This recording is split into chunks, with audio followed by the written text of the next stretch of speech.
we get to be self-reliant actually. That's the biggest lesson actually for us. So we can't be dependent on supplies of our weapon systems, etc.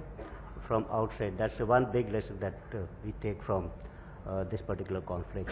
I see this war from the point of view of military practitioner actually.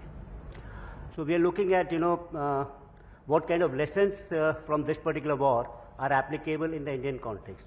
Obviously, our situations are entirely different. So we look at that.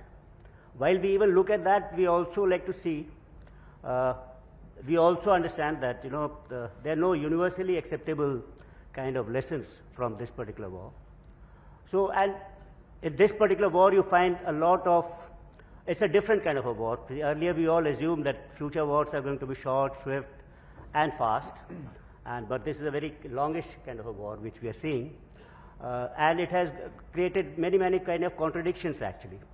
Say, earlier, when we thought that, we thought about dispersion and demassification was one.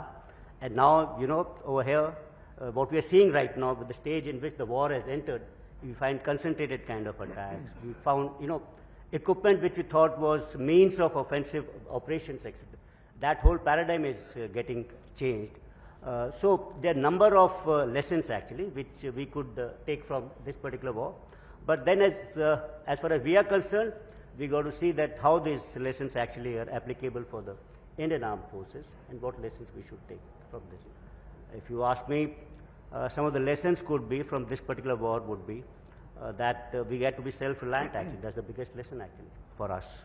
So we can't be dependent on supplies of our weapon systems, etc.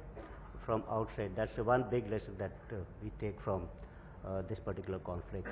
Self-reliance or Atmanirbharta goal, that gives us a capacity actually to produce those what is required in large numbers. And for technology, of course, we still will dependent on friends and allies like Jim Mattis was talking about.